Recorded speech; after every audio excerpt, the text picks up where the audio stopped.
අද මැයි 2 වෙනිදා අදට අවුරුද්දක් වෙනවා නලින්ද සිල්වා මහත්මයා මිය ගිහිල්ලා. ඉතින් ඔහු සම්බන්ධයෙන් අදහස් දැක්වීමක් කරන එක හොඳයි කියලා අපි හිතුවා. මේක කරුණු දෙකක් නිසා ඊටාම අභියෝගාත්මක වෙනවා කියලා මම හිතනවා. පළවෙනි කාරණේ හැමෝටම තේරෙනවා ඔහු ශාල බලපෑමක් කරපු මහජන බුද්ධිමතෙක්. ඔහු අදහස් දැක්වීම මැදිහත් වීම කරපු කලාප විශාලයි.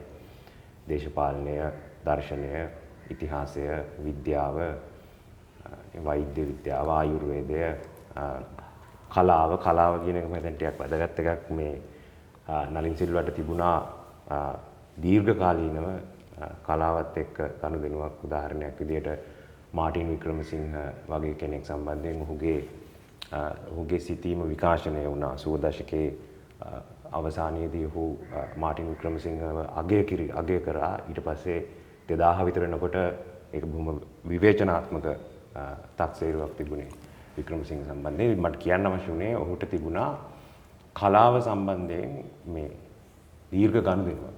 ඉතින් මේ සියලු කාරණා නිසා ඔහු වැනි කෙනෙක්ගේ මැදිහත් වීම, ඇගයුමට ලක් කිරීම විශාල අභියෝගයක්. නමුත් ඊට වඩා ටිකක් වෙනස් අභියෝගයක් තියෙනවා. ඒ තමයි මේ මමත් නිර්මාලුත් නලින් සිල්වා මහත්මයාට එරෙහිව හිටපු පුද්ගලයන් ලෙස තමයි බොහෝ දෙනෙක් අඳුනගන්නේ. අපි ඔහුගේ අදහස් වලට විවේචනාත්මකව අභිමුඛ වුණා. නිර්මාල් නම් ඒක මුලින් ඉඳලම තිබුණා. මම නම් කෙටි කාලයක් ඔහුගේ අනුගාමිකයෙක් වෙලා හිටියා. ඒකෙන් ඛණ්ඩනය වෙන්න හේතු වුණේ නිර්මාල් සහ එක්ස් කණ්ඩායම. නිර්මාල් තමයි ඒකේ ආරම්භය කියන්නේ. එක්ස් කණ්ඩායම ආරම්භය නෙවෙයි, මේකෙන් ඛණ්ඩනය වීමේ ආරම්භය. ඉතින් මේක නිසා මම හිතන්නේ මේක ටිකක් අභියෝගාත්මක වැඩක්. මොකද අපි කොහොමද ඔහුගේ අදහස් සම්බන්ධයෙන් නිවැරදි තක්සේරුවකට එන්නේ කියන එක. මේ නිවැරදි තක්සේරුව කියන අදහසම ඔහුගේ මැදිහත් වීම නිසා ලංකාවේ බෙහෙවින් අභියෝගයට ලක් වෙන්න පුළුවන් අදහසක් කියලා මම හිතනවා. ඉතින් මේ ගැන මම මූලික අදහස් දෙකක් නලින් සිල්වාගේ භූමිකාව සම්බන්ධයෙන් ඔහු ලංකාවට කරපු එකතු කිරීම සම්බන්ධයෙන් මූලික අදහස් දෙකක් කියන්න බලාපොරොත්තු වෙනවා. ඊට කලින් නිර්මාල් පොඩි ප්‍රවේශයක් ගන්නවා. ඔව් මම හිතන්නේ මේ වංගීස කිව්වා වගේ අර මේ මහජන බුද්ධිමතෙන් නැත්නම් පබ්ලික් ඉන්ටෙලෙක්චුවල් කෙනෙක් විදිහට ඔහුගේ මැදිහත් වීම ඉතාල වැදගත්. ඒක මම හිතන්නේ ලංකාවේ මේ ඔය මාක්ස්වාදී මේ සම්ප්‍රදාය එක ගත්තාම ඔහුත් ඒ සම්ප්‍රදාය ඇතුලේ තමයි ඔහු මුලින්ම ඒ මහජන දේශපාලන ක්‍රියාකාරකම් වලට ආවේ. ඒකේ මම හිතන්නේ ඒක හඳුනා එතන අපිට ටිකක් සාකච්ඡා කරන්න ඉතා වැදගත් දෙයක් තියෙනවා. මම හිතන්නේ මාක්ස්වාදී දැන් ලංකාවේ අපි බැලුවොත් දැන් ලංකාවේ දේශපාලන ඉතිහාසය බැලුවාම තියෙනවනේ දැන් මුලින්ම ඔය මේ ජාතිය බෞද්ධත්වය බෞද්ධ පුනර්ජීවනය හරහා ඇති වුණු අදහස් පද්ධතියක් තියෙනවා අපිට. සාමාන්‍යයෙන් කියන්න පුළුවන් සිංහල බෞද්ධ ජාතිකවාදය කියලා. ඒකේ මම ඒකට කියන්නේ මුල් ෆස්ට් වේව් එක. අනුගාර ධර්මපාල. ඔව් ඒ ධර්මපාලටත් ඉස්සෙල්ලටත් ගෙනියන්න පුළුවන්. ඒක ඔය බෞද්ධ පුනර්ජීවන ව්‍යාපාර මේ ඒ වගේ ගොඩක් ව්‍යාපාර තිබුණා. කියන්නේ වාද මේ ව්‍යාපාර ඊට පස්සේ මේ හික්කඩුවේ සුමංගල හඳුරු ඔය වගේ ටිකක් ලොකු පිරිසක් මේ ඉතින් ධර්මපාල තමයි ඒක ටිකක් උච්චතම අවස්ථාව කියලා කියන්න පුළුවන්.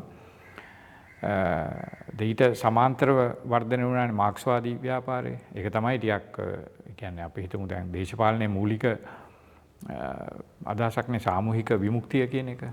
හරි. එතකොට මේ සාමූහික විමුක්තිය උදා කරගන්නේ කොහොමද කියන එක පිළිබඳව තිබුණු කතිකාවන් දෙකක්. ඒක අර ලිබරල් කතිකාවක් තිබුණා. නමුත් ඒක එහෙම ටිකක් එහෙමටම වර්ධනය වෙච්ච එකක් නෙමෙයි. අර දෙක තමයි මූලික වශයෙන් මේ තිබුණු දෙක. ඒ කියන්නේ මාක්ස්වාදී වාමාංශික කතිකාව සහ ජාතිකවාදී කතිකාව. දැන් ඕකේ ටිකක් මේ ඔය ටිකක් අර බොහොම මේ දැන් සාමාන්‍යයෙන් ජාතිකවාදී කතිකාව අර hegemonic politics කියලා අපිට කියන්න පුළුවන්. බොහොම අධිපති ප්‍රභූ ඇවිල්ලා මේ අපි හිතමු ඒ පන්තියේ දේශපාලනයේ ප්‍රභූ දේශපාලනයත් එක්ක ඉක්මනින්ම සන්දානගත වුණා.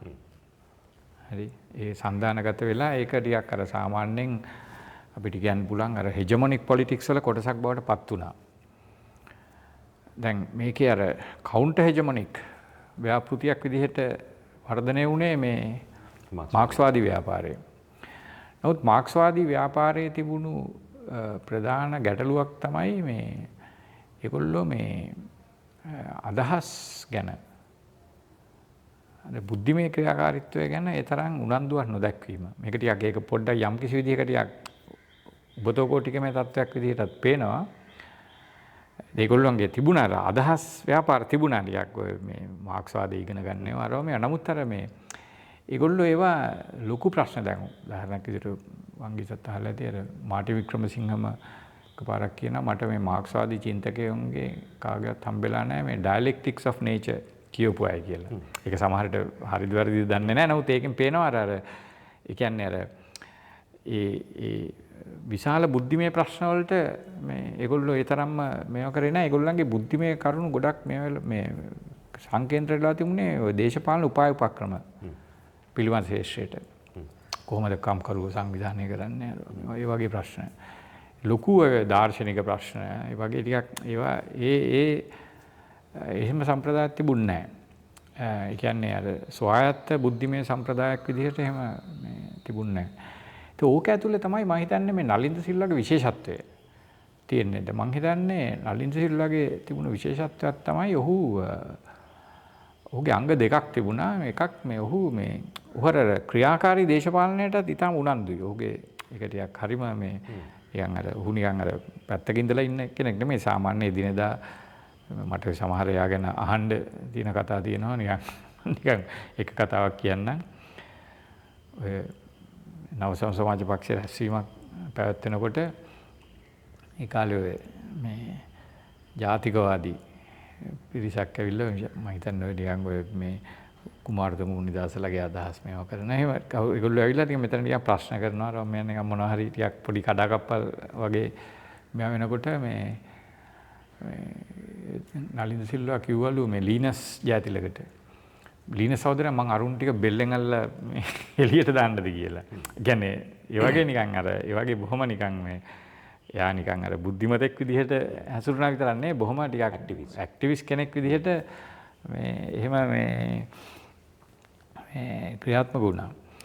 ඉතින් මේ ඒක අනිත් පැත්තෙන් එයාට තිබුණා විශාල මේ බුද්ධිමය කුතුහලයක් දේවල් පිළිබඳව. එතකොට මේක නිසා මම හිතන්නේ මේක ඔය නලින්ද සිල්වාගේ මේ කියන්නේ ඔය අපි හිතමු 80න් පස්සේ ජීවිතය ගත්තොත් ඒක සම්බන්ධයෙන් මම හිතන්නේ කතා කරනකොට මේ ඉතාම වැදගත් කියලා මම හිතන්නේ මේ දැන් ඔහු එක පැත්තකින් දාර්ශනික මේ අදාළ විශාල ප්‍රශ්න ඇහුවා මාක්ස්වාදී විද්‍යාත්මකද කම්කරුවෝ කියන්නේ මොකක්ද පන්තිය කියන්නේ මොකක්ද මේ වාස්තවික යථාර්ථය ඒ වගේ ප්‍රශ්න ඇහුවා වගේම කොහොමද මේ ජනයා සංවිධානය කරන්න කියන ප්‍රායෝගික දේශපාලන ප්‍රශ්නය.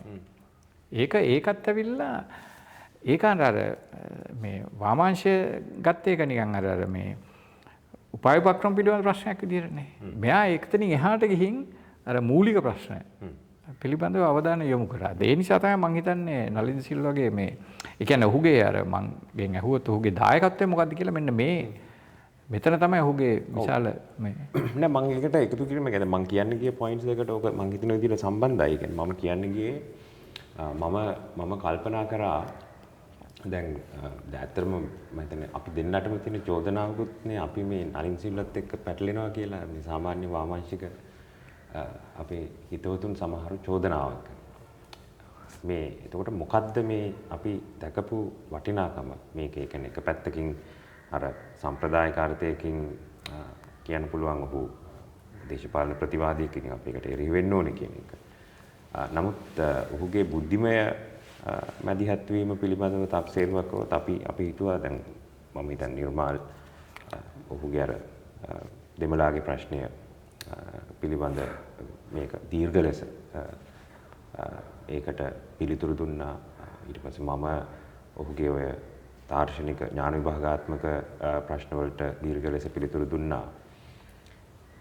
මොකද්ද මේකේ තියෙන ඔහු කරපු එකතු කිරීම මොකද්ද කියලා මම හිතුවොත් දැන් විශේෂයෙන්ම දර්ශනය සම්බන්ධයෙන් මම හිතන්නේ මූලික කරුණු දෙකක් කියන්න පුළුවන්. එකක් තමයි මම හිතන්නේ ඔහු තමයි මොකද ඒ කියන්නේ දාර්ශනිකව සිටීම කියන එක සඳහා අවශ්‍ය පූර්ව කොන්දේසියක් තියෙනවා. දර්ශනය කියලා කියන්නේ අර අපි සාමාන්‍යයෙන් මේ සාමාන්‍ය ජීවිතයේදී හිතන දේ නෙමෙයි. ඊට වඩා වෙනස් විදිහේ ප්‍රශ්න වලට එතනදී අපි සලකලා බලනවා. මේ පැවැත්ම කියන්නේ මොකද්ද? ඔය වගේ ප්‍රශ්න. ඒතර මෙහෙම ප්‍රශ්නයකට අපි එන්නේ ඇයි කියන. මෙහෙම ප්‍රශ්න කිරීමක් එන්නේ ඇයි කියන එක ගත්තොත් මේක ඇත්තටම ඓතිහාසිකව ගත්තත් මේක ඇති වෙන්නේ එක්තරා නිශ්චිත මේ ප්‍රතිවාදියෙක් නිසා. දර්ශනය හැමතිස්සෙම ආරම්භ වෙන්නේ එක්තරා ප්‍රතිවාදියෙක්ගේ ප්‍රශ්නයක්. ඒ ප්‍රතිවාදියා නිකන් කෙටියෙන් කියන්න පුළුවන් ප්‍රතිවාදියා තමයි සංශයවාදියා කියලා. ඒ කියන්නේ එයා විසින් අහනවා එක්තරා ප්‍රශ්නයක්. ඒ ප්‍රශ්නේ අරමුණ වෙන්නේ මේ අපේ මේ දෛනික ජීවිතයේ හැසිරෙන ආකාරය නෙමෙයි. ඒ වෙනුවට එයා ප්‍රශ්න කරන්නේ මේ දැනුම කියන එකේ වටිනාකම කොහොමද? අපි දන්නවා කියලා අපි ගොඩක් දේවල් දැන් උදාහරණයක් විදියට අපි කියමුකෝ දැන් මායියෝයි මෙතන ඉන්නේ හීනයක. හරි. දර්ශනී උදිතයි අපි හතර දෙනා මම මේ හීනයක් දකිමින් ඉන්නවා අපි මෙතන ඉන්නවා කියලා. කිව්වොත් එහෙම ඒක ප්‍රතික්ෂේප කරන එක ලේසි නෑ නේද? එතකොට සංශයවාදියා කියන්නේ මෙන්න මේ අභියෝගය එල්ල කරනවා. අපි දන්නවා කියලා හිතන දේ. මේක දෛනික ජීවිතයට අදාළ නෑ. අපි සාමාන්‍ය ජීවිතේත් අපි කවුරුත් හිතන්නේ නෑ මේ අපි හීනයක ඉන්නවා කියලා. නමුත් අපි ඇත්තටම අපි දන්නේ කුමක්ද කියන ප්‍රශ්නේ දෘෂ්ටි කෝණයෙන් ඒක පරීක්ෂා කරොත් අපිට තේරෙනවා අපේ දැනුම කියන එක සම්බන්ධයෙන් තියෙනවා විශාල ගැටලුවක් කියන එක. මම හිතන්නේ පළවෙනි එක තමයි ලංකාවේ නලින්ද සිල්වා කරපු එකතු කිරීම ඔහු පෙන්නවා මෙන්න මේ ගැටලුව. ඒක පරම්පරා කියන්නේ විශාල ගණනකට කරා. ඒ කියන්නේ අපි කියමු චම්පික රණවක, ගෙවිදු කුමාරතුංග, අනුප පැස්කුවල් ඒ පරම්පරාවේ ඉඳලා මට පසු වෙන තමුළු මලිත් පීතිගම වගේ පරම්පරාවක් දක්වා මම දන්නවා සෑහෙන පිරිසක් ඉන්නවා මෙන්න මේ ගැටලුව සංකීර්ණ ලෙස තේරුම් ගත්තා. ඒක විශේෂ තත්ත්වයක්. ඒ කියන්නේ සාමාන්‍යයෙන් ගොඩක් දෙනෙක්ට මේක එහෙම ලේසියෙන් තේරුම් කරන්න බෑ. මොකද මේ කවුරුත් සීරියස්ලි ගන්න නෑනේ. අපි මේ හීනයකද ඉන්නේ කියලා කිව්වොත් එහෙම මොන පිස්සුද මේ ඒක සීරියස් ප්‍රශ්නයක් කියලා ගන්න නෑ. ඒතර මෙයා කරපු එක තමයි එයා පැහැදිලි කරා මේ ප්‍රශ්නේ තියෙන බැරෑරුම. මම හිතන්නේ ඒක පූර්ව කොන්දේසියක් ලංකාවේ දාර්ශනික සිතීමක් ඇති වෙන්න නම් ඒකට ඔහුගේ මැදිහත් වීම විශේෂයි කියලා මම හිතනවා. සහ ඒකේ තව මානයන් තියෙනවා. දැන් උදාහරණයක් විදිහට මම හිතන්නේ වැදගත් දෙයක් තමයි ඔය විද්‍යාවාදය කියලා කියන්නේ සයන්ටිසම්. ඒ කියන්නේ අපිට මේ යථාර්ථය සම්බන්ධයෙන් තියෙන හොඳම දැනුම මේ යථාර්ථය සඳහා තියෙන සත්‍ය දැනුම වන්නේ විද්‍යාවයි කියන එක ඔහු අභියෝගයට ලක් කරා. හරි. ඒකේ ප්‍රතිඵලයක් විදිහට මේ විද්‍යාවාදීන් විශාල ප්‍රමාණයක් අර්බුදයට ගියා. මම හිතන්නේ මේකත් පූර්ව කොන්දේසයක් දාර්ශනිකව සිටීම සඳහා. එතකොට අපිට සිද්ධ වෙනවා නෑ එහෙනම් මේක මොකද්ද කියන එක සඳහා වෙන උත්තරයක් දෙන්න. අලුත් සංකල්ප හදන්න. ඒක තමයි දර්ශනීය ආරම්භය. එකක්. සහ දෙවෙනි එක තමයි මම හිතන්නේ මම දන්නේ නිර්මාල් මේකට එක්නද කියලා. දැන් ලංකාවේ ওই පේරාදෙණියේ දර්ශන අධ්‍යයනය ආරම්භ වෙච්ච යුගයේ ඉඳලා තිබුණු එක ප්‍රධාන පර්යේෂණ ගැටලුවක් තමයි බුදුදහමේ සබුද්ධිකත්වය සෙවීම කියන එක. rationality of Buddhism කේන්ජ ඇතුළේ ඉඳලා ඩේවිඩ් කළුපහන ගත්තත්, ADP කලන්සූරිය ගත්තත්, ඊට පස්සේ අතරම නලින් ස්වාරිස් වගේ එක්කෙනෙක් වෙනකන් මේ විවිධ දෙනා විට්ගන්ස්ටයින් හරි, හරි, කාන්ට් හරි, හියුම් හරි, ඩෙරිඩා හරි අරගෙන උත්සාහ කරා මේ බුදුදහම සබුද්ධිකයි කියන එක. මම හිතන්නේ නලින්ද සිල්වා තමයි ලංකාවේ නිවැරදිව ඉස්සෙල්ලාම ග්‍රහණය කරගත්තේ දර්ශනීය දෘෂ්ටි කෝණයෙන් මේ සබුද්ධික පාරේ ගියොත් බුදුදහම ඩිෆෙන්ඩ් කරන්න බෑ කියන එක. ඒක නිසා මේකට අවශ්‍යයි යම්කිසි විදියකට විකල්ප යුක්තියුක්ත කිරීම. ඒ යුක්තියුක්ත කිරීමේ යතුරු තියෙන්නේ අර දැනුම ප්‍රශ්න කිරීම කියන ව්‍යාපෘතිය. කළා මේ බුදුදහම විසින් යෝජනා කරන්නේ දැනුමක් නෙමෙයි නොදැනුමක් කියන යාගේ අවසාන කාලේ ආපු නිගමනයට අහු වෙනවා. මම හිතන විදිහට මේ දෙක එකක් තමයි මේ දැනුම ප්‍රශ්න කිරීම කියන එකේ වැදගත්කම. ඒක ලංකාවේ පරම්පරා ගණනකට බැරෑරුම් ලෙස තේරුම් කරේ නලින්. දෙවෙනි එක තමයි මේ බුදුදහමේ සබුද්ධිකත්වය කියන අර මේ මහා සිහිනය ලංකාවේ දර්ශන ඇකඩමික් ෆිලොසොෆි වල තිබුණු මේක අසාර්ථක ව්‍යාපෘතියක් කියන එක වෙන්නේ. මම හිතන විදිහට ඔය දෙක තමයි එයාගේ මම ඕකට ටිකක් මේ එකතු කරන්න කැමතියි. ඕක ප්‍රශ්න කරන්න එම නෙමෙයි. ඔය දෙවනි කාරණේ විශේෂයෙන් ඕක ඒක වෙච්ච විදිහ ඇයි උනේ කියන එක ගැන. දැන් සාමාන්‍යයෙන් ලංකාවේ පිටු නූතන ව්‍යාපෘති කියලා කියමු. දැන් නූතන ව්‍යාපෘතිය ඇත්තටම හැදෙන්නේ ඔය 19 වෙනි සතවර්ෂයේ මේ කොළඹ නගරය බිහි වෙනවා. අලුත් අධ්‍යාපනය ලබලා පිරිසක් අලුතෙන් ඇති වෙනවා.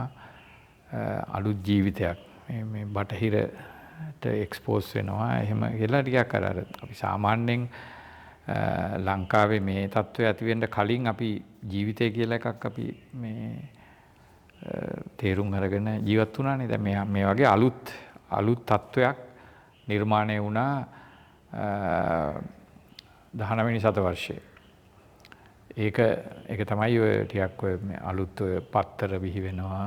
අපි හිතමු නිකන් අලුත් පබ්ලික් ස්පියර් එකක් කියලා. ඒ වගේ ඉතින් ඒක ඇතුලේ තමයි ටිකක් මේ කියන්නේ ඒක ඇතුලේ අත් වශයෙන්ම මේ ඔය අපි හැමදේම ජීවත් වීම කියන එකට අලුත් අර්ථයක් තියෙනවා. එතකොට අපි හැම දෙයක්ම අපි මොන වගේ ගෙයක්ද හදාගන්න ඕනේ, මොන වගේ දේවල්ද අපි ජීවිතේ කරන්න ඕනේ, අපේ විවේක කාලය ගත කරන්න ඕනේ, කොහොමද මේ වගේ හැම දෙයක්ම අපේ ජීවිතය සම්පූර්ණ රීඩිෆයින් කරනවා.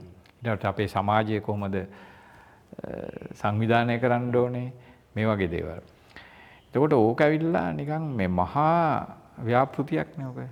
හරි. මේක හැම එකටම මේක නිකන් මේ අර all encompassing. කියන්නේ හැම තැනටම බලපාන එකක්. එතකොට මෙන්න මෙතෙන්දි තමයි ඔය මේ දැන් බෞද්ධත්වය කියලා කියන්නේ ඒ ලංකාවේ ජන ජීවිතයේ ප්‍රධාන ඒක අර අල්ටිමේට් හොරයිසන් එක අපේ තින්කින් එකේ. අපි ජීවත් වෙන්නේ කොහොමද කියන එක අවසාන වශයෙන් නිර්වචනය කරන්නේ එතනින්. අපි පන්සල් යනවා. හරි මොනවා හරි මේ අපි මරුණාන් පස්සේ මේ ඒ මරණ අයගේ අවසන් කටයුතු කරන්නේ කොහොමද? ඊට පස්සේ එයා මරණයෙන් පස්සේ කොහෙටද යන්නේ? ඒගොල්ලන්ට පින් දෙන්නේ කොහොමද? ඔය වගේ හැම අපි ජීවත් වෙන්න ඕනේ කොහොමද? අපි ජීවත් වෙන්න ඕනේ අපේ ethical basis එක තියෙනවානේ. අපේ moral basis යහපත් ජීවිතය කියන්නේ මොකද්ද? මේවා සාමාන්‍යයෙන් නිර්වචනය කරේ බෞද්ධත්වය කියලා අපිට කියන්න පුළුවන්. ඒක මම බුද්ධාගම වගේ වචන පාවිච්චි කරන්නේ නැතුව මම කියන්නේ බෞද්ධත්වය. අර මේ කවුද මේ ගණනාත බේසිකලි කිව්වේ බුද්දිස්ට් whatever කියලා. බෞද්ධ යමක්. හරි. මම ඒකට කියන්න කැමති බෞද්ධත්වය කියලා. මෙන්න මේ බෞද්ධත්වය තමයි අපේ මේ ඕනම මේකක තියෙනවනේ. කියන්නේ අර ක්‍රිස්තියානිය මොකක් හරි ඒක යම්කිසි ආගමික චින්තාවන් තමයි මේවට බලපාන්නේ. ඒතකොට ලංකාවේ බෞද්ධත්වය කියලා එකක් තිබුණා. ඒතකොට ඒකෙන් තමයි අපි මේ ඒකට මේ පරස්පරව තමයි අපි අපේ ජීවිතේ උරගලා බලන්නේ. අපි මෙෂර් කරන්නේ අපි. හරි. ඒතකොට ඕක ඉතින් මේ දැන් මේ අලුත් එක ආපුවාම මේක ඇවිල්ලා ටිකක් දැන් මේ ඔය එන අලුතෙන් එන ටිකක් ඉන්ටෙලෙක්චුවල් ක්ලාස් එක කියලා කියමු. දැන් හදනවනේ දැන් මේ දැන් සමාජයක් වර්ධනය වෙනකොට අනිවාර්යෙන් බුද්ධිමතුන් කියලා පිරිසක් හැදෙනවා. හරි. එයාට නේද අර විඤ්ඤුන් කියලා ඈ. ඒ වගේ දැන් එහෙම මේ නිකන් කාලා බීලා එදිනෙදාවේ නිකන් මේ ජීවත් වෙන අයම නෙමෙයි නිකන් හිතන පතන ලෝකේ ගැන හිතන අර්ථකථනය කරන එහෙම පිරිසක් හැදෙනවනේ. උසහාන්තික පේරාදෙණිය විශ්වවිද්‍යාලයේ නෑ ඊටත් පෙර මම මේ කියන්නේ. ඊටත් පෙර පේරාදෙණිය එහෙම හැදෙන්නත් පෙර මම මේ කියන්නේ 19 වෙනි සතවර්ෂයෙන් පවා. හරි. දැන් ඒගොල්ලන්ට අභිමුඛ වෙනවා මේ වෙනත් ඒ කියන්නේ මේ සම්බන්ධයෙන් වෙනත් යථාර්ථයක්. ඒ කියන්නේ වෙනත් ඉන්ටෙලෙක්චුවල් චැලෙන්ජ් එකක් අලුතෙන් එනවා. ඒක තමයි ක්‍රිස්තියානි. ඒ කාලේ ක්‍රිස්තියානි ඔය මේ අලුතෙන් ඔය මේ ක්‍රිස්තියානි මේ මිෂනරිස්ලා වැඩ කරනවනේ ගොඩක්. බ්‍රිතාන්‍ය යුගයේ මුල් කාලේද ඒගොල්ලෝ දැන් ඒගොල්ලන්ටත් අභියෝගයක් ඇති වෙනවා. ඒක අර කිසිරි මලල් කොට එහෙම ලියලා තියෙනවා. දැන් ඒගොල්ලෝ මේ ගම් වලට මේ ක්‍රිස්තියානිව හරව ගන්න ගියාම මිනිස්සු පන්සල් වල එහෙම ඉඩ දෙනවා. ඒගොල්ලන්ට මේ කරන්න දේශනා කරන්න එහෙම නමුත් ඒ මිනිස්සු හැරෙන්නේ නැහැ. හරි. ඒ වගේ එක වෙනම ප්‍රශ්නයක්. මේ වගේ අර ඒ කියන්නේ දැන් ඒක ගොඩක් අර දෙයක් මේගොල්ලෝ දැන් මේ අලුතෙන් ඇති වෙන පන්තියෙන් මේ සමාජ මේ කණ්ඩායම දැන් නාගරිකයිනේ නාගරිකව මේ මොන හරි ඉහළ පාසල් වලින් ඔය ගොඩක් ඒගොල්ලෝ දැන් බෞද්ධ වුණත් ප්‍රභූන්ගේ ළමයි ගිහින් ඉගෙන ගන්නේ ක්‍රිස්තියානි ඉස්කෝලවල. ඒ ක්‍රිස්තියානි ඉස්කෝලවල ඉගෙන ගත්තට ඒගොල්ලෝ හැමෝම ක්‍රිස්තියානි වෙන්නෙත් නැහැ. හරි ගෙදර මේ බෞද්ධ එහෙම සමහර ක්‍රිස්තියානි වුණත් ඇත්ත වශයෙන්ම මේගොල්ලෝ අර සම්පූර්ණ වශයෙන් ක්‍රිස්තියානිත් නෙමෙයි. ඒගොල්ලෝ නිකන් අර සංස්කෘතික වශයෙන් බෞද්ධ කැලලකුත් තියෙනවා. එතකොට මේ නිසා එක්තරා විදිහක ඩෙන්ටිටි ක්‍රයිසිස් එකක් මෙතන ඇති වෙනවා. එතකොට එතකොට අර බෞද්ධත්වය දැන් ක්‍රිස්තියානි ඔය මිෂනාරි ව්‍යාපාරය තුලින් කරේ මේ බෞද්ධත්වය ප්‍රතික්ෂේප කරපු එකනේ. හරි බෞද්ධත්වය ප්‍රතික්ෂේප මේක මේ සම්ප්‍රදායිකයි අරවා මේවා ගස් කල් වඳිනවා අරවා මේවා එහෙම කියලා ප්‍රතික්ෂේප කරනවා. එතකොට මෙතනදී ආපු එකක් තමයි දැන් මේගොල්ලන්ට අභියෝග කරන්න ඕනේ. දැන් මේගොල්ලන්ට අභියෝග කරන්න ඕනේ. දැන් මේ අභියෝග කරනකොට ඒගොල්ලෝ ලොකු උගුලක පැටලුණා. හරි. ඒ උගුල තමයි ඒගොල්ලෝ අභියෝග කරේ අර එතනදී අර නලින්ගේ හඳුනා ගැනීම හරි. ඒගොල්ලෝ කරේ උඹලා කියන එකටත් වැඩිය දැන් අර ওই සයන්ටිෆික් කියන එක තිබුණනේ. ඒ උඹලගේ ක්‍රිස්තියානිට වැඩිය අපේ එක තමයි මේ ඒ බටහිර ආපු ඒ සයන්ටිෆික් තින්කින් එකට රෂනල් තින්කින් එකට වඩා කිට්ටු අපේ එක. ඔය පානදුරාවාදේ ඒ නිසානේ පානදුරාවාදයට ඔය තියෝසොෆිස්ලා මේ ආකර්ෂණය වුණේ පරම විඥානතවාදීන්. එතකොට ඒක තමයි මං හිතන්නේ ටර්නින් පොයින්ට් එක ඔහුගේ. හරි. එතකොට ඒගොල්ලෝ ඇවිල්ලා ඊට පස්සේ ලංකාවේ මුළු ඉන්ටලෙක්චුවල් ඩිස්කෝස් එකම හැදෙන්නේ ඒ කියන්නේ බෞද්ධත්වයට ඒ කියන්නේ ඒ බෞද්ධත්වය කොයිතරම් දුරට අර මේ දැන් මේ අපිට ආපු අර මොඩර්නිටි හරහා ආපු අර සයන්ටිෆික් ඒ කියන්නේ ඒ කාලේ එහෙමනේ දැන් සමාජය ඕගනයිස් කරනකොට සයන්ස් වැදගත්. ඒ සයන්ස් තමයි මේක ටිකක් ඒ සයන්ස් වලට වඩාත් කිට්ටු වෙන්නේ ක්‍රිස්තියානිටි නෙමෙයි බුද්දිසම් කියන එක. ඒක තමයි මේගොල්ලන්ගේ ප්‍රධාන මේක කාගේද තියෝසොෆිස්ලාගේ. එතකොට ඕක තමයි අත් වශයෙන්ම මේ පසුකාලීනව පේරාදෙණිය ආරම්භ වෙනකොට එහෙම ඒ උරුම කරගත්ත අදහස. එතකොට ඒක දිගටම ගියා. ඉතින් ඒක තමයි ඔය මල්ලසේකරලාගෙන් ගත්තාම සහ ඊට පස්සේ ඔක වාමාංශිකට ඔය මාක්ස්වාදයට ආකර්ෂණය වෙච්ච අය පවා උත්සාහ කරපු එකක් තමයි ඒ බුදුදහම හා මාක්ස්වාදය කියලා ඔය කඹුරුපිටිය ආරියසේන ඒ වගේ ගොඩක් අය එම හිටියා. නාරවිඩ ධම්මරතන මම හිතන්නේ එයා තමයි පටන් ගත්තේ. මේ නාරවිඩ ධම්මරතන වෙන්න ඕනේ. ඔව්. ඒ කියන්නේ මේක බුදුදහම අර ඒ බටහිර දැන් අපි එන දැන් මෙතන දැන් ක්‍රිස්තියානිනේ අතන තියෙන විද්‍යාවනේ. විද්‍යාව සහ විද්‍යාත්මක චින්තනය. ඒ විද්‍යාත්මක චින්තනයට මේක විරුද්ධ නැහැ. මාක්ස්වාදයට විරුද්ධ නැහැ. ඒකට එකඟයි. මාක්ස්ුයි බුදුහාමුදුරුවෝ මේක වගේ. ඉතින් මම හිතන්නේ ඔතනින් තමයි ඒක මේ ඕක තමයි මේ මම හිතන්නේ ඒක තමයි කිව්වා වගේ අර නලින් මූලික වශයෙන්ම මේ අර මාක්ස්වාදයයි විද්‍යාවයි දෙකම මේවා කරලා ඒකෙන් අර වෙන් කරන්න හදන්නේ බෞද්ධ. මට ඒකට අර සම්බන්ධ කරන්න ඕනේ අර ඔයා කිව්වේ අර නලින්ගේ තියෙනවා කියලා මේ එක පැත්තක අර බොහොම වියුක්ත දාර්ශනික ප්‍රශ්න පිළිබඳ උනන්දුවක් වගේම අනිත් පැත්තෙන් බොහොම අර ක්‍රියාකාරී ක්‍රියාදරයේගේ භූමිකාවක්.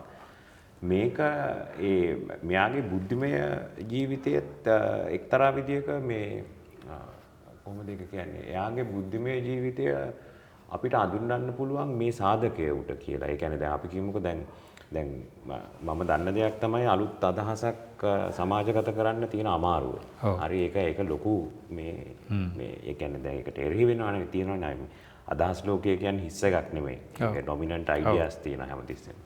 එතකොට මම ඒකට විකල්පයක් යෝජනා කරනකොට ඒක කවුරුත් එහෙම බාරගන්නේ නැහැ. ඒකට විශාල ප්‍රතිරෝධයක් තියෙනවා. මිනිස්සු වැහිලා ඉන්නේ ඒගොල්ලන්ගේ අදහස් ලෝකයේ ඇතුලේ. එතකොට නමුත් නලින් සිල්වාට මම හිතන්නේ පුළුවන් වුණා. ඒ කියන්නේ ඒක ටිකක් හරි ප්‍රබලයි. ඒ කියන්නේ ඔහුගේ මැදිහත් වීම මම හිතන්නේ වැඩියෙන්ම බලපෑමට ලක් වුණේ ලංකාවේ විද්‍යාව ඉගෙන ගන්න අය. හරි. එතකොට ඒකේ උත්ප්‍රාසය තමයි ඒ කියන්නේ ඔහු තමයි විද්‍යාවාදයට විරුද්ධව වැඩ කරපු චින්තකයා.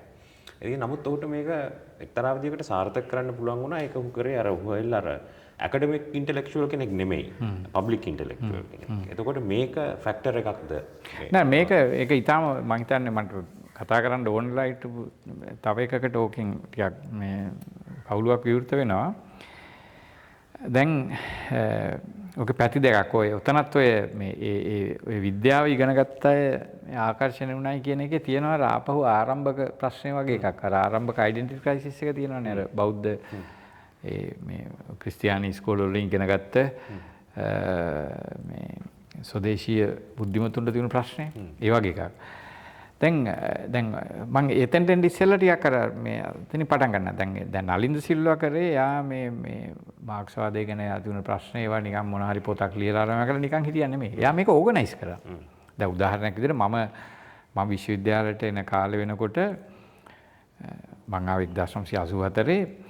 එතකොට එයා ඒ විශ්වවිද්‍යාල ඒ දේශපාලනයේ ඊටම ඓන්ද්‍රිය කොටසක්. හරි එයා අර ওই ගවේෂකයෝ කියන කණ්ඩායම එයාගේම බ්‍රේන් චයිල්ඩ් එයා තමයි ඒක මේ සංවිධානය කරේ. එතකොට ඒ පිරිසකට එයා ආමන්ත්‍රණය කරා. එයා පිරිසක් මේ ඉතින් එයාට ආපු එක චෝදනාවකුත් නෙමේ මේ දේශපාලනය කරනවා එහෙම කියලා. හරි. අද නම් ඒ වගේ ඒවා එහෙම එන්නේ නැහැ. කියන්නේ එච්චරම නෑ. ඒ කාලේ ටිකක් ඒක එයා බොහොම ක්‍රියාකාරීව දැන් වෙන අයටත් වඩා වෙන අයත් එහෙම දේශපාලන අදහස් තිබුණා ඒගොල්ලන්ගේ. නමුත් අර ඒ තරමට ඓන්ද්‍රියව ඒක කරේ නැහැ. මේ එයා එහෙම නෙමෙයි. එයා ඒවා කිසිම මේ අරව මේවා ගණන් ගත්තේ නැහැ. එයා පැහැදිලිව ඒ කණ්ඩායමක් හදලා මේ එයාට තියෙන සමහර චෝදනා නම් මම හිතන්නේ වැරදි. ඒවාගේ තනතුර අවභාවිතා කරා කියලා මම හිතන්නේ නැහැ. නමුත් එයා ඒක මේ අර සාමාන්‍ය පිළිගත් රාමුවෙන් පිටට ගිහින් එයා ක්‍රියාකාරීව අර මම කියපු අර එයාගේ අර ඇක්ටිවිස්ට් ඔරියන්ටේෂන් එක හොඳටම මේ යා ඒක බොහොම කැපවීමෙන් ඒක කරා. සාය විතරක් නෙමෙයි යා මේ ඒක ඕනස කෙනෙකුට ප්‍රශ්න කරන්න පුළුවන්. යාගේ පන්ති ගණිතය උගන්වනකොට මට මතකයි මම ඒ පන්ති වලට ගියේ නෑ. මම ගණිතය ඉගෙන ගත්තේ නෑ. ශාස්ත්‍ර මේ ආර්ට් ඩිග්‍රී එක කරන අයටත් ගණිතය තිබුණා කෝස් එකක්. ඒක නලින් සිල්ලා ඒක ඉල්ලකනම ඇවිල්ලා තිබුණා. ඒක යාවෙම මං ආවේ මේ යා කියලා පන්තිය මං ආවේ මේ ගණිතය ඉගෙනන්නේ මං මේ ජාතක චින්තනය උගන්වන්න තමයි ආවේ කියලා. ඉතින් මේ එහෙම කියලා ඒක කර ඒකෙන් පේනවා යාට තිබුණා අර ඒ අනුරාගේ පැෂන් එක. ඒතකොට එතන මේ කියන්නේ එතනදී යා කරපු එකක් තමයි දැන් එයාට විශාල වශයෙන් ආකර්ෂණය වුණ දෙයක් පිරිසක් තමයි ඒ කාලේ හිටපු ඒ සාමාන්‍යයෙන් විශ්වවිද්‍යාල ක්ෂේත්‍රයේ හිටපු බුද්ධිමත්ම පිරිස. හරි. දැන් මේක හරි වැදගත් මේක අඳුනා ගන්න එක. දැන් සාමාන්‍යයෙන් ඒ කාලේ අපි බැලුවොත් 1990ට ඉස්සෙල්ලා ගත්තොත් සාමාන්‍යයෙන් තරුණයින් අතරේ විශේෂයෙන් ඔය උසස් පෙළ ඉගෙන ගන්න ඒ අය අතරේ ලොකු ඒ කියන්නේ දේශපාලන නැඹුරුවක් තිබුණා. ඒ කියන්නේ දැන් ඔය ජනතා විමුක්ති පෙරමුණ ගත්තට දැන් 80 ගණන් වල මේ ඉස්කෝලවල වල ඉන්න හැමෝම ජනතා විමුක්ති පෙරමුණේ පන්ති වලට යනවා. ඒ ඉස්කෝලවල වල එහෙම ටිකක් ඒ දේශපාලන සාකච්ඡාවක් හැම ඉස්කෝලේකම වගේ මේ සෑහෙන පිරිසක් ඉන්නවා ජනතා විමුක්ති පෙරමුණේ ක්‍රියාදාරයෙන්. ඒ කියන්නේ කෙනෙකුට මේ ඒ කියන්නේ ජනතා විමුක්ති පෙරමුණේ මග ඇරිලා ඉන්න බෑ. ඒ කියන්නේ හැමෝටම කොහොම හරි ඒ කියන්නේ අභිමුඛ වෙනවා. ඒ දේශ ඒ කියන්නේ රැඩිකල් අර විප්ලවවාදී දේශපාලනයේ අභිමුඛ වෙනවා අනිවාර්යෙන් අපිට. ඒ හැමෝම උත්සාහ කරනවා කොකු ගහන්න තරංගකාරීනේ දැන් හැමෝටම තියෙනවානේ JVP එකේ ක්‍රියාකාරීන්ට හැමෝටම මේ ඒ කියන්නේ අභියෝගයක් තමයි ඒගොල්ලන්ට දෙන මේ ඒගොල්ලන්ට අර කොකු ගහන්න ඕනේ. ඒක එතකොට හැමෝම එතකොට ඒගොල්ලන්ගේ එකට තියෙන අර ඉල්ලුමත් ඉතාම වැඩි. ඒ කියන්නේ ඉල්ලුමකුත් තියෙනවා. දැන් අපිත් කැමති දැන් මමත් කැමති මේ යම් රැඩිකල් විප්ලවවාදී දේශපාලන ව්‍යාපාරයකට එකතු වෙන්න. මොකද හරි ඕක එතකොට ඕක හැමෝම මේ තරුණින් අතර තියෙනවා මේක. ඒ අර ක්‍රම විරෝධී නැඹුරුවක්. දැන් ඔය විශ්වවිද්‍යාලයේ කාලේ තිබුණු ප්‍රශ්නයක් තමයි දැන් ඒ කාලේ දැන් මේ ජනතා විමුක්ති පෙරමුණේ මේ බුද්ධිමය ආමන්ත්‍රණය තියෙනවානේ. දැන් සාමාන්‍යයෙන් මේ බුද්ධිමය ආමන්ත්‍රණය මම මේ ළඟදී කියලා ටික සෑහෙන ඒක පාවිච්චිත් කරා ජනතා විමුක්ති පෙරමුණට විරුද්ධව සාමාන්‍ය බොහොම සරල එකක්. දැන් අපි බැලුවොත් සාමාන්‍යයෙන් පන්ති පහේ කියනවා බොහොම ටිකක් සරල දේවල්. දැන් අපි දැන් මම නිකන් මං ගැන කිව්වොත් අපි වගේ අයට ඕක නිකන් ඇති. හරි. නමුත් සමහරවිට දැන් අපි හිතමු දැන් ඔය විද්‍යාව එහෙම මැතමැටික්ස් අරම ඉගෙන ගන්න නැහැ ටිකක්. ඒගොල්ලෝ ඊට වැඩිය ටිකක් ඒගොල්ලන්ගේ අර IQ level එක වැඩි අරම මේවනේ. දැන් එහෙම අයත් ඔය ජනතාංශ ඉන්දියා උදාහරණයක් විදිහට මාත් එක්ක මගේ ග්‍රේඩ් වලම හිටපු කෙනෙක් හිටියා මගේ මිත්‍රයෙක් මේ එයා බොහොම බ්‍රයිට්. එයා විශ්වවිද්‍යාලය ආවේ නැහැ නමුත් එයා බොහොම සයන්ස් කරපු බ්‍රයිට් ශිෂ්‍යෙක්. එයාත් ජනතාංශිකවලට සම්බන්ධ වුණා. පස්සේ කාලෙක එයා ඉංගලන්තේ තිබුණා. මේ ඉතින් ඒ වගේ මේ එහෙමත් හිටියා. නමුත් දැන් ඔය විශ්වවිද්‍යාලේ තිබුණ එකක් තමයි දැන් විශ්වවිද්‍යාලේ දැන් මේ ජනතා විමුක්ති පෙරමුණේ ඒ කතිකාව ටිකක් ටිකක් ඔය විශේෂයෙන් ඔය විද්‍යාව ඒ වගේ ටිකක් ඉහළ බුද්ධිමය උනන්දුවක් තිබුණා ටිකක් මදි ගතියක් තිබුණා. ඕක ගැන හොඳ කතාවක් තියෙනවා මෙයාගේ මේ බයෝග්‍රැෆි එකේ මේ ඔටෝබයෝග්‍රැෆි එකේ චම්පිකගේ මං ඉස්සර මම හිතන්නේ මතක ඇති අර ඉදුනිල් කියලා ශිෂ්‍ය නායකයා පිළිබඳ කතාව. ඒක මං හිතන්නේ ඊටාම වැදගත් කතාවක්. ඒ මොරටු විශ්වවිද්‍යාලයේ හිටපු ඒ ඉදුනිල් කියන ශිෂ්‍ය නායකයා ඒ කාලේ හිටපු මේ ජනතා විමුක්ති පෙරමුණේ ක්‍රියාකාරයන්ගෙන් අහනවලු මේ ඇයි මේ මාක්ස්වාදය විද්‍යාත්මක වෙන්නේ නැහැ කියලා අහපුවාම එයා කියන උත්තරේ මේ අර විද්‍යාව කියන්නේ මොකක්ද අහපුවාම මේ නිරීක්ෂණ දන්නවනේ සාමාන්‍යයෙන් පරීක්ෂණ නිරීක්ෂණ නිගමන ඒ උඩ නිගමන වලට එන එක එහෙම කියලා. ඒ වගේ මේ එතකොට අහනවලු දැන් මේ මාක්ස්වාදයේ තියෙන දේවල් එහෙම පරීක්ෂාවට ලක් කරලා තියනවද? එහෙම නිගමන වලට එන්න එහෙම කියලා. එතකොට එයා කියන්නේ ඒකට අර මොන උත්තරයක් දුන්නද කියලා මේ මතක නෑ යට කියලා. කොහොම වුණත් මේ ඒ කියන්නේ දැන් ඒ වගේ ප්‍රශ්න තලයකට අරගොල්ලන්ට එහෙම මේ උත්තර තිබුණේ නෑ. හරි.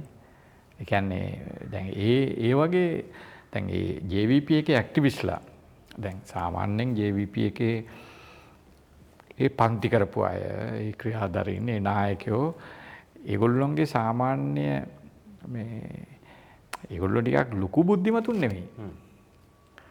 ඒගොල්ලෝ මේ දාර්ශනික ප්‍රශ්න ගැන අරෝමියෝ නෑ. ඒගොල්ලෝ සාමාන්‍යයෙන් ලෙනින්ගේ මූලික පොත් සමහර ඒවා කියවලා තියෙනවා වෙන්න පුළුවන්. කොමියුනිස්ට් ප්‍රකාශනය දන්නවා වෙන්න පුළුවන්. කලයුත්තේ කුමක්ද පොතේ තියෙනවා දන්නවා වෙන්න පුළුවන්. ඒ වගේ නමුත් ඒගොල්ලොත් මූලික වශයෙන් මේ දැන් ඕන විජේවීරගෙන් ඔය ප්‍රශ්න අහපුවොත් මොන හරි කියන්න පුළුවන්. නමුත් අර සාමාන්‍ය ඇක්ටිවිස්ට්ලාට එහෙම එකක් තිබුණේ නැහැ. නමුත් දැන් මේ අලුතෙන් ආපු මේ විශේෂයෙන්ම විද්‍යාව ඉගෙනගෙන එහෙම ආපු අය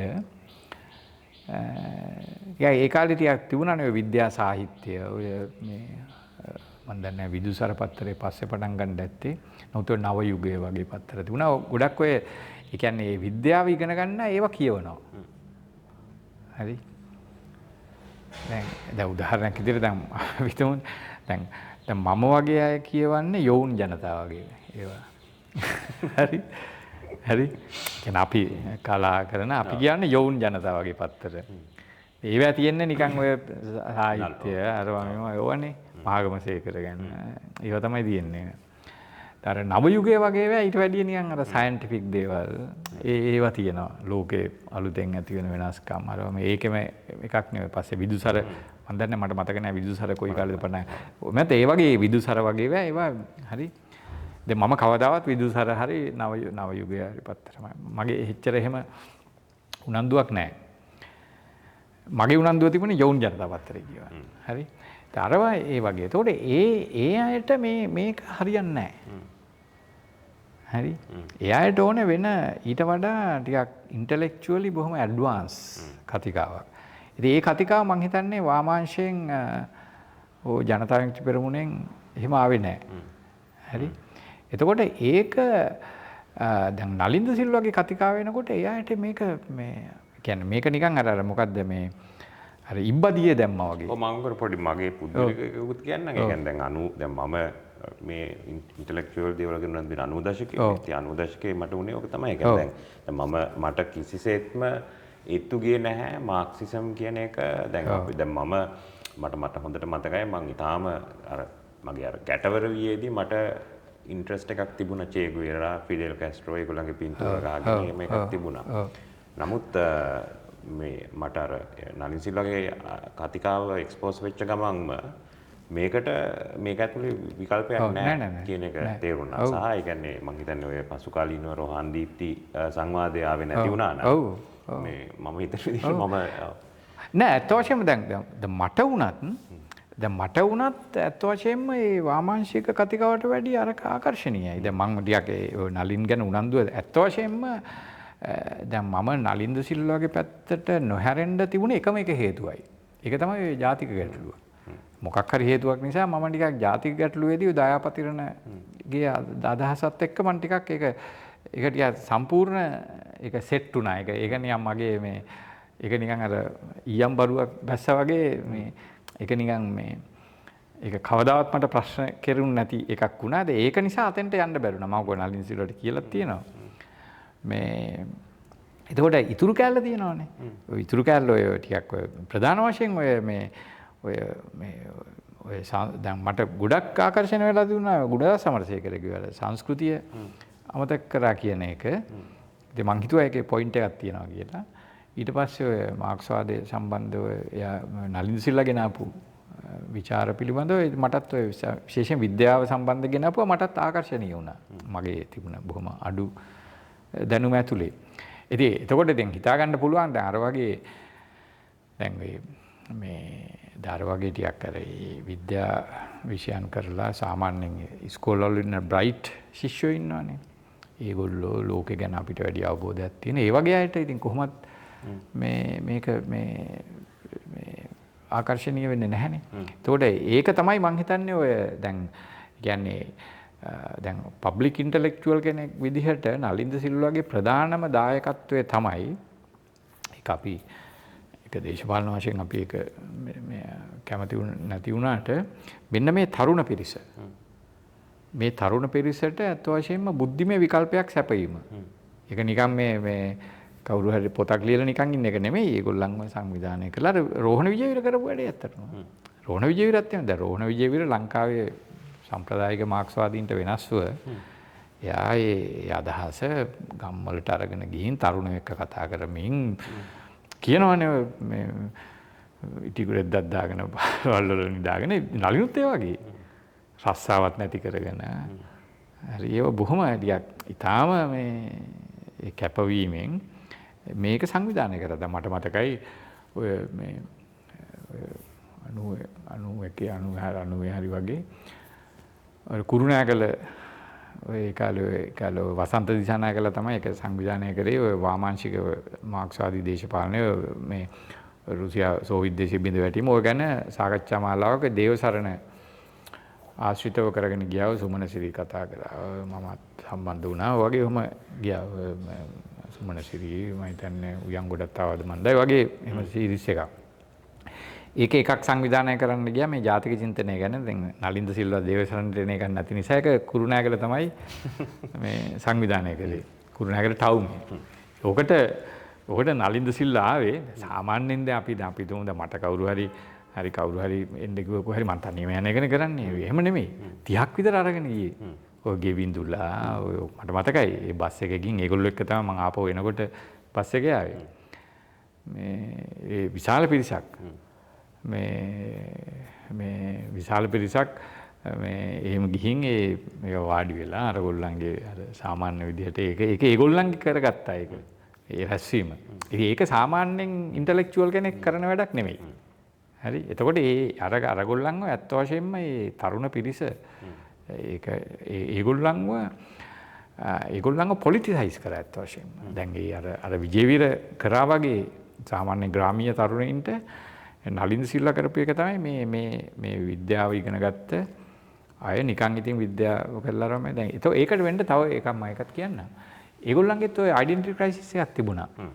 එක පැත්තකින් ඒගොල්ලෝ අර 19 වෙනි සතවර්ෂයේ අර ක්‍රිස්තියානි ඉස්කෝලවල ඉගෙන ගත්තා වගේම ඒගොල්ලෝ ක්‍රිස්තියානි පසුබිමක් තුළ ඉගෙන ගත්තට ඒගොල්ලෝ අර මේ සංස්කෘතියෙන් ඒගොල්ලෝ මේ බෞද්ධයෝනේ. හරි. එතකොටනේ එතනනේ අර ඩෙන්ටිටි ක්‍රයිසිස් එක හැදෙන්නේ. ඒ වගේ මෙතනත් ඒ වගේ ඩෙන්ටිටි ක්‍රයිසිස් එකක් තිබුණා. ඒගොල්ලෝ දැන් සාමාන්‍යයෙන් මේ හුඟක් ඔය ඉගෙන ගත්තේ මේ මධ්‍යම පන්තික පවුල් වල අයනේ. හරි.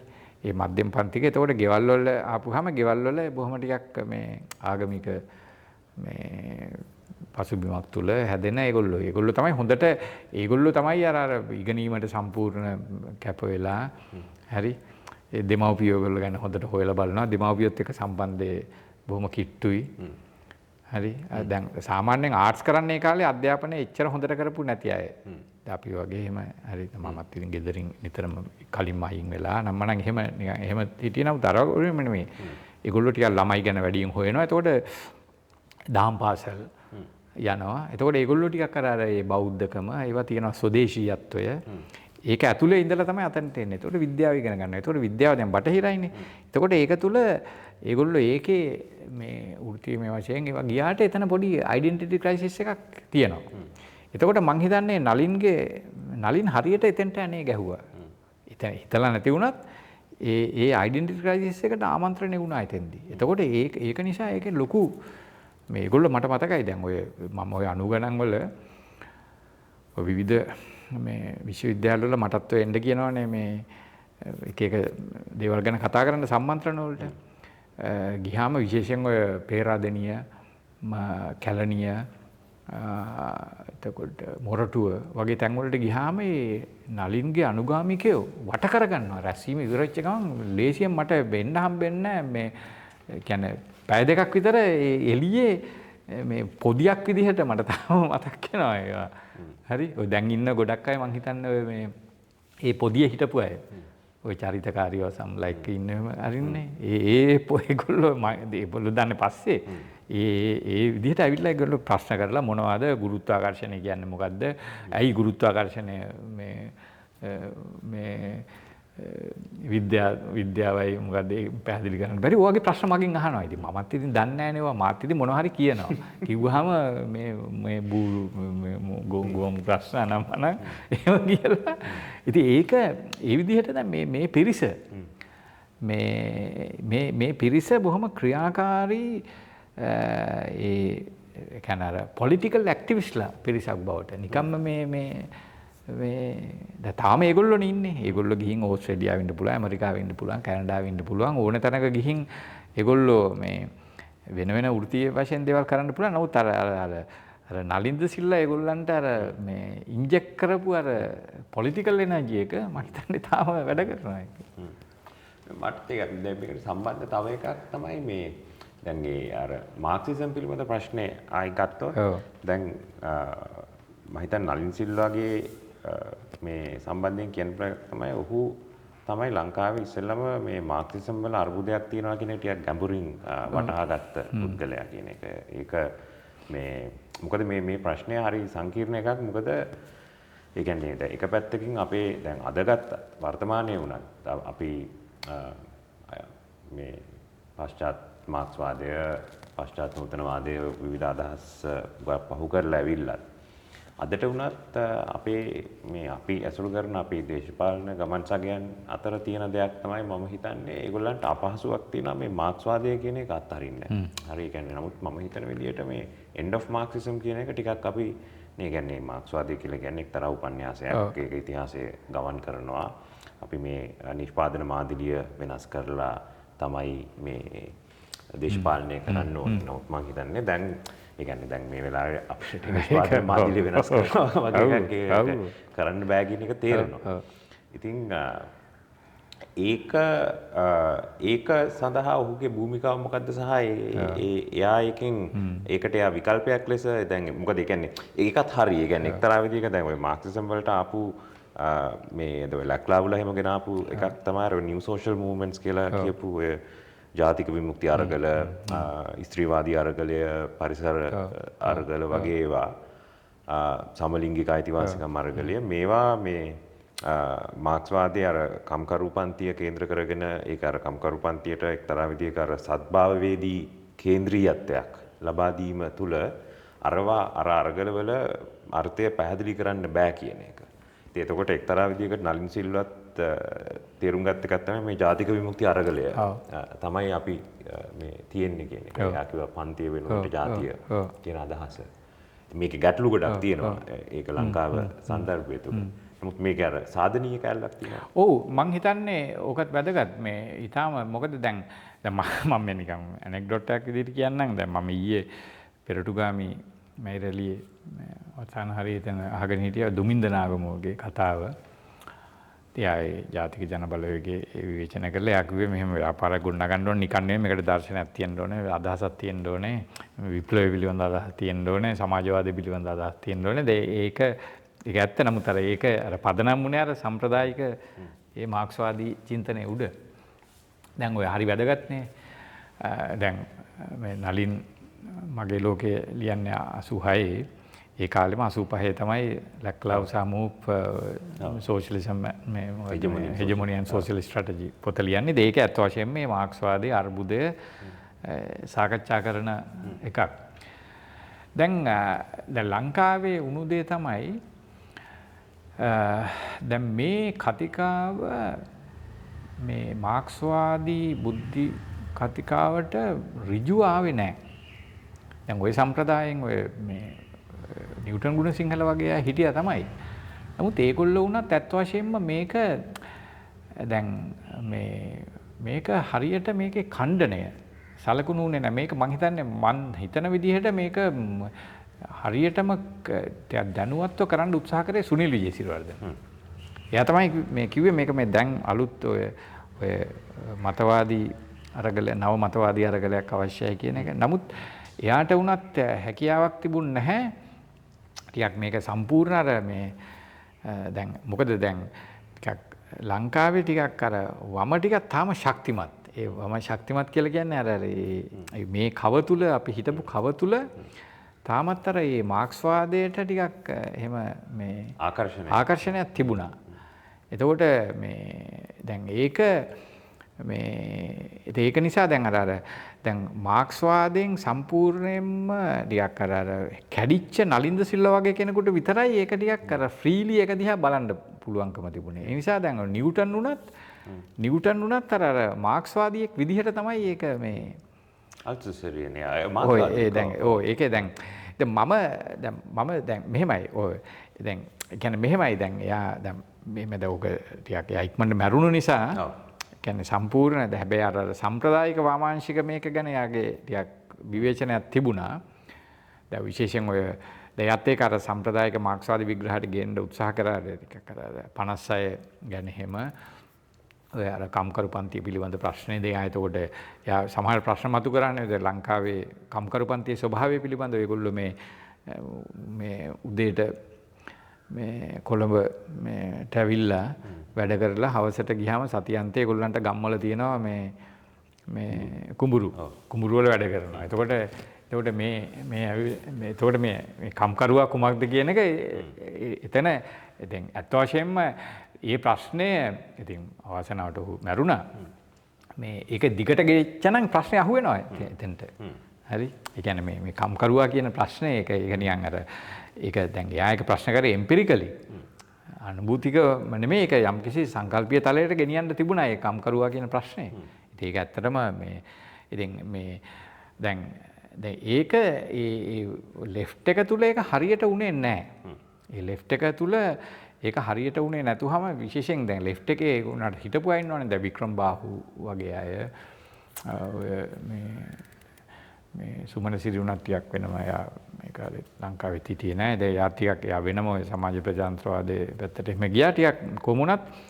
දැන් ඒක ටිකක් අර යම්කිසි පිරිසකට ආකර්ෂණයක් වුණා. ඒක යම්කිසි කාර්යභාරයක් දිනුවා. උදාහරණයක් විදිහට මට එහෙම ඒක බලපෑවා. ඒ කියන්නේ මට අර පැත්තට නොයා මේ පැත්තේ ඉඳලම මේ ප්‍රශ්න ටික විසඳගන්න උපකාර වුණා. ඔය මම අර කියපු ප්‍රතිජාතිකවාදී අදහස කියන එක. හැබැයි ඒ ප්‍රතිජාතිකවාදී චින්තනය අර නලින් තරම් අර ඉහළ තලයකට මේක වර්ධනය කරේ නැහැ. හරි. ඒක තුල තරම් ඔය සද්භාවවේදී ප්‍රශ්න, ඥාන විභාගාත්මක ප්‍රශ්න, මේක දාර්ශනික තලයට ගෙන යාමක් සිද්ධ වුණේ ඒක සාමාන්‍යයෙන් තවමත් තිබුණේ අර මේ උපාය උපක්‍රම වගේ මට්ටමක තමයි සාමාන්‍ය වශයෙන් තිබුණේ. ඉතින් ඒක මං හිතන්නේ මේ ටිකක් මේ ඒක නිසා තමයි අත් වශයෙන්ම ටිකක් මේ ඔය දැන් ඒ නිසා තමයි අත් වශයෙන්ම එක්ස් කණ්ඩායම වුණත් නලින්ද සිල්වට ටිකක් ආකර්ෂණයක් තිබුණා. ඒ කියන්නේ දැන් ඔය රොහාන් වුණත් අර වාමාංශිකයින්ට වැඩිය රොහාන් දීප්ති දෙන්නම මේ වාමාංශිකයින්ට වැඩිය නලින්ද සිල්වා සාධනීය විදිහට බාරගත්තා. දැන් පෘථිවිකරණයේ චමරින අවසර පොතේ ගත්තත් එයා ඒ නලින් සිල්වා ගැන අගය කිරීමක්. ඔව් දැන් සහාය දැන් මට මතකයි මම මේ නලින් මේ පෘථිවිකරණයේ සහාය ජමනින අවසර පොතක් කරන් නලින් සිල්වා ගෙදර ගියා. ගිහින් මේ අර මේ එයා කියලා තිබුණා මේ මං හිතන්නේ මේ මම ගිහින් ආරාධනා කරයි කියලා ඒගොල්ලොත් එක්ක සම්බන්ධ වෙලා වැඩ කරන්න කිව්වා කියලා. ඔව් මම එක්ක කොහෙද මේ කියන්නේ මම ගිහින් කිව්වා ටිකක් අපි ටිකක් එකට වැඩ කරමු. ඒ කියන්නේ එක ටිකක් පොඩි එහෙම තිබුණානේ අර මේ එහෙම එකක්. ඒ කියන්නේ ඒ නලින්ගේ ව්‍යාපාරේ සාධනීයයි කියලා එකක්. එතකොට ඒකේ ප්‍රධාන එක තමයි මේ දැන් ඒ නලින් මතු කරන ප්‍රශ්න අර ඒ සම්ප්‍රදායික මාක්ස්වාදී සම්ප්‍රදාය තුළ අමතක කරපු කලාපයක් කියන එක. ඉතින් ඒක මේ ඒක ඉතා වැදගත් එක. ඒක මං හිතන්නේ ටිකක් ඒක ටර්නින් පොයින්ට් එකක්. ඒක මං හිතන්නේ ඒ අර හිටපු ජාතික චින්තන සම්ප්‍රදායේ වර්ධනය වෙච්ච අයට විතරක් නෙමෙයි. මං හිතන්නේ එක පැත්තකින් ගත්තාම ඒ එක්ස් කණ්ඩායමේ කොටසක් තියෙනවා කියලා. මේ එක්ස් කණ්ඩායමේ සාධනීය පැත්තක් තියෙනවා නම් ඒක ටිකක් මේකටත් මේ නලින්ද සිල්වාගේ ඉදිරිපත් කරපු මේ ඒ පැරඩයිම් ෂිෆ්ට් එක ඒක වැදගත් එකක්. අපි එහෙනම් මේක අවසන් කරන්න වට අදහසක් තියනවාද මේ එකක් තමයි අර මේක පටන් ගන්න කලින් අපි දෙන්න අර කතා කරේ වට මේ නලින් ජාතිකවාදියෙක් වීම ඒක ඒ කියන්නේ ඒක අනිවාර්යතාවයක්ද කියන ප්‍රශ්නය. ඔව් ඒක මං හිතන්නේ ඒක මේ මන් දන්නේ නැහැ ටිකක් දිගටත් කතා කරන්න ඕන එකක්. මං හිතන්නේ ඒ නලින් ජාතිකවාදියෙක් වීම අනිවාර්යතාවයක් නෙමෙයි ඒක මේ මාක්ස් ලංකාවේ මාක්ස්වාදී කතිකාවේ තිබුණු ගැටලුවක් නිසා වුණේ. ඒ කියන්නේ එක පැත්තකින් දැන් මේ නලින් මතු කරපු අතිශය සාධාරණ ප්‍රශ්න තියෙනවානේ. මේවා ගණන් ගත්තේ නැහැනේ. හරි. ඒ කියන්නේ මේවා එක පැත්තකින් නව සමාජ පක්ෂය තුල ගණන් ගත්තෙත් නැහැ.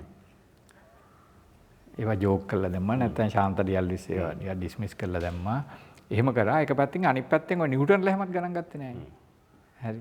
ඒගොල්ලොත් කිව්වේ මේ ගණිත ඇඳුරයි මේ දත්දොස්තරයි එක්ක මොන සමාජ විද්‍යාව දරවම ඒ වගේනේ කතා කරේ. ඉතින් ඒගොල්ලෝ මේක මේ එතකොට මේ එයාට සිද්ධ වුණා වෙන පැත්තකට යන්න. ඒ ප්‍රශ්නේ අපි තාම ඉන්නවා කියලා මම තාම ඉන්නවා. ඔව්. ඒ කියන්නේ දැන් ඔය ඒ කාලේ මම හිතන අඩුම තරමින් දැන් එයාගේ මිත්‍රයෝ විදියට හිටියෙත් වෙන පිරිසක් එයා කැඩුනහම දැන් මට මතක විදියට කුසල් පෙරරා. ඒ කුසල් පෙරරා එක්ක තමයි එයා යථාර්ථ කියන සංග්‍රහව කරන්නේ. ඒ කුසල් කියන්නේ හැබැයි එතකොට ඒ කාලේ අර වාමාංශික මේ ඒ සර්කල්ස් හරිම ඩිස්සරේනේ ඒ කාලේ. ඔය 80 ස්ට්‍රයික් එකෙන් පස්සේ සම්පූර්ණ මේ හරි. එතකොට දැන් මේ නලින් වගේ කෙනෙක් එයාට ඕනනේ මේ බොහොම පොහොසත් ඉන්ටෙලෙක්චුවල් ඩිස්කෂන් එකක්. ඒක මෙතන නැහැ. හරි. උදාහරණයක් විදිහට දැන් අපි හිතමු දැන් GCSU එක තිබුණානේ. රජයේ ලිපිකරුසියා සංගමේ ඒක තමයි ටිකක් අර ඒ කාලේ ඔය මාක්ස්වාදීන්ගේ මේ අනාථ කඳවුර වගේ තිබුණේ. එතෙන් තමයි කට්ටිය එකතු වෙන්නේ. මම හිතන්නේ නලිනුත් එතෙන්ට යන්න ඉස්සර. දැන් හැබැයි එතකොට ගුණසේන මහානාම ඉතින් මම හිතන්නේ ගුණසේන මහානාමනේ නලින් යාළුවෝ මිත්‍රකම් තියෙනවා. ඉතින් එතන ඕව කතා නලින්ගේ සාකච්ඡාව හරියන්නේ නැහැ එතනට. එතකොට එයාට වෙන තැනක් ඕනේනේ.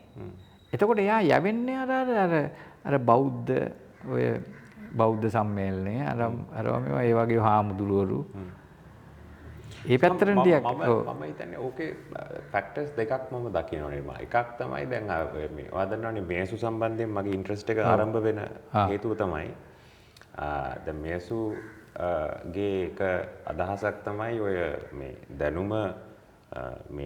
දැනුම සාපේක්ෂකරණය කිරීම දැන් පරිමිතත්වය කියන අදහස. ඒ කියන්නේ අපිට දැනගන්න බෑ පරම සත්‍යයන් යථාර්ථය සාපේක්ෂයි අපේ ලෝකයේ කියන අදහස. මේකේ එක මේ අනපේක්ෂිත ප්‍රතිඵලයක් තමයි මේ අපිට තවදුරටත් අර ආගමික කතිකාවන් වගේ ඒවා මේ දාර්ශනිකව අභියෝගයට ලක් කරන්න බෑ. මේවා වැරදි කියලා කියන්න බෑ කියන එක. එතකොට මේ අයිතියක් ලැබෙනවා ආගමට මේ කියන්න අපි මේකට සබුද්ධික තාර්ක යුක්ත කිරීමක් කරන්න යන්නේ නැහැ. නමුත් ඕගොල්ලන්ට මේක සබුද්ධිකව ප්‍රතික්ෂේප කරන්නත් බෑ. දැනුම සීමාවක් තියෙන නිසා කියන එක. ඒතර ඕක තමයි මට ආකර්ෂණය වුණේ මේසු සම්බන්ධයෙන්. මොකද මම හිතුවා මේකෙන් කියනවා මේ සමකාලීන ආගමික අන්තවාදයේ නැගීමට තමත් සමාජ දේශපාලන හේතු අතර දාර්ශනික හේතුවකුත් තියෙනවා කියන එක. හරි. ඒතකොට මම තේරුම් ගත්ත එක තමයි මේකට ඇත්තටම නලින් සිල්වා කියන්නේ එක්තරා විදිහක රසායනාගාර නිදර්ශනයක් කියන එක. හරි. ඒ කියන්නේ එයා මාක්ස්වාදයෙන් කැඩිලා මේ දැනුම පිළිබඳ ප්‍රශ්නය මතු කරලා එනකොට යාට විකල්පය ලෙස තිබුණේ කියන එක. එකක්.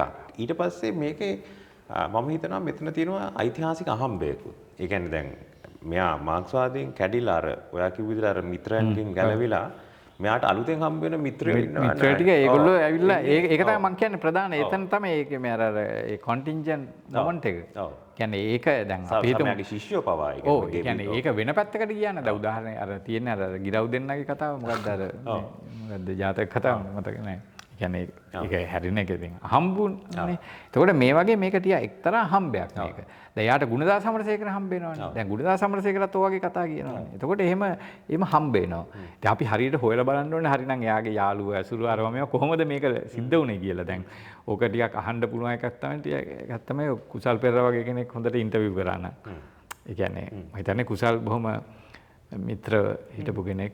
එයා ඔය යථාර්ථ කියන සංග්‍රහය කරපු ඒවා. ඒක හරි වැදගත්.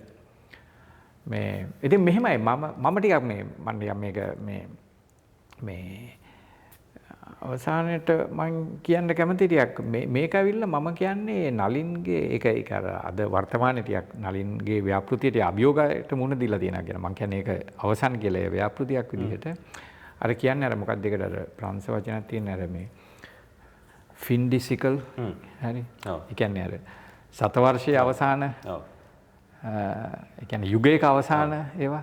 ඉතින් මේක ඒ වගේ මම කියන්නේ මේක ෆින්ඩිසිකල් මම දන්නේ නැහැ ප්‍රොනන්සියේෂන් හරිද කියලා. ඒ ෆින්ඩිසිකල් ප්‍රොජෙක්ට් එකක් වගේ. ෆින්ඩි කියන එක හරි මට අනිත් එක ෂුවර් නෑ. සිකල් එක සතවර්ෂයේ කියන එක නේ. ඔව්. මේ ඉතින් ඒ වගේ ප්‍රොජෙක්ට් එකක්. ඒ කියන්නේ ඒ කාලේ තමයි දැන් ඔය අර අලුත් තරුණ පිරිසක් එනවා. මේ ඇවිල්ලා මේ සහ ඊට පස්සේ මේ තව ප්‍රධාන සාධකයක් මේක තමයි එලිෆන්ට් ඉන් ද රූම් මේ යුද්ධය LTT එක එනවා LTT එක ඊට පස්සේ සිංහල සමාජයට ඒක සිංහල සමාජයේ සම්පූර්ණ ඒක සද්භාවයේදී මේ ප්‍රශ්නයක් මේ පැවැත්ම පිළිබඳ ප්‍රශ්නයක් මතු කරනවා. ඒතකොට ඒකත් එක්කමනේ මේක එන්නේ. ඉතින් මං හිතන්නේ ඒ නලින්ගේ ඒක එක පැත්තකේ නලින්ගේ අදහස් නැමැති බඹරේ වැල්ලෙත් කරගෙන කාලයක් ඒක. හරි.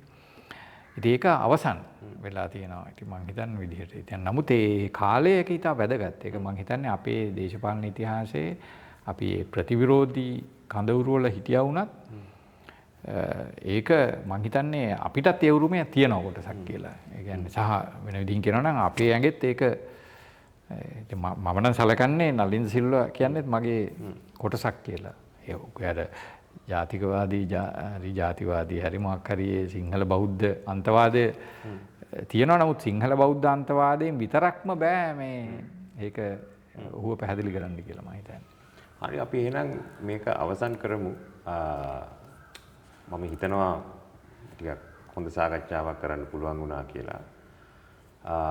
අපිට පුළුවන් වුණා නම් මම හිතන්නේ යම් කිසි විදියකට හේතු ගන්නවන්න නලින් සිල්වා සම්බන්ධයෙන් තියෙන දැන් මම මේක ෂෙයා කරලා තියෙනවා මම හිතන්නේ නිර්මාල්ගේ Facebook එකේ මම හිතන්නේ කවුරු හරි කමෙන්ට් එකක් දාලා තිබුණා මහින්දට කඩේ ගිහිල්ලා තානාපතිකමක් ගත්ත කෙනා. ඔය වගේ තාම මේ නරක විදිහේ මේ නලින් සිල්වාව තේරුම් ගන්න. ඔව් ඒක මමත් කියන්න කැමතියි සාමාන්‍යයෙන් ඒ නලින් සිල්වා කවදාවත් එහෙම මේ තනතුරකට පස්සේ යන්න ගානක් හොයාගන්න ඒවෙන් නලින් සිල්වා තේරුම් ගන්න බෑ. ඒවා දැන් එයාගේ සමහර ඒවා තියෙන උදාහරණයක් විදිහට එයා ඔය UGC එකේ අර ඩීන්කම එහෙම අර ටිකක් කාලේ ගිහින් අරවා මේවා කරා. ඒව වුණත් ඒවා කරේ එයා මේ තනතුරට ලෝභ නිසා නෙමෙයි. එයාගේ ව්‍යාපෘතිය සඳහා. යාගේ ව්‍යාපෘතිය සඳහා යාට ඕන කරලා තිබුණා UGC එකේ ඉඳ ඒ යම් මේවා වෙනස් කරන්න. ඒ මිසක් ඒක මේ ඔය නිකන් මේ අර මොකක් හරි වාහනයක් ගන්න නැත්නම් මේ පොඩ්ඩක් කීයක් හරි වම්බ කරගන්න ඒවෙන් තේරුම් ගන්න බෑ. ඒ නලින් සිල්වාගේ මැදිහත් වීම. ඉතින් අපි මේ ටිකක් සාරාංශ වශයෙන් කියන්න උත්සාහ කරොත් මට හිතෙන්නේ මම දන්නේ නැහැ නිර්මාල් මගේ මේ සාරාංශයට එංගොයිද කියලා. මට හිතෙන්නේ නලින් සිල්වාගේ අපි අගය කළ යුතු උරුමයක් තියෙනවා. අපු ලංකාවට කරපු එකතු කිරීමක් තියෙනවා. අපි සියලු දෙනාම අඩු වැඩි වශයෙන් නලින් සිල්වාගේ බලපෑමට ලක් වෙලා තියෙනවා. සහ අවසාන වශයෙන් මට හිතෙන්නේ ඔහුගේ ඒ ජාතිකවාදී නැඹුරුව එක්තරා ඓතිහාසික අහම්බයක් තුළ හම්බයක් එක්ක බැඳුන එකක්. ඒකට දාර්ශනික පදනමකුත් තියෙනවා කියලා මම හිතනවා. සහ මම හිතන්නේ මේ සමස්ත ව්‍යාපෘතිය මගෙත් අදහස් තමයි නලින් සිල්වාගේ බුද්ධිමය ව්‍යාපෘතිය ඉදිරියට අරන් යන්න කවුරුත් නැහැ කියලා. ඒක ඔහුගේ උරුමය වෙනුවෙන් පෙනී ඉන්න විශාල පිරිසක් ඉන්නවා. මමත් එක්තරා ආකාරයකට මම හිතන්නේ උත්සාහ කරනවා ඔහුගේ උරුමය වෙනුවෙන් පෙනී ඉන්න. නමුත් ඒක තවදුරටත් නලින් සිල්වාගේ ව්‍යාපෘතිය වෙයි කියලා මම හිතන්නේ නැහැ. ඉතින් ඔය තැනින් අපි මේක අවසන් කරමු. ස්තුතියි නිර්මාල්.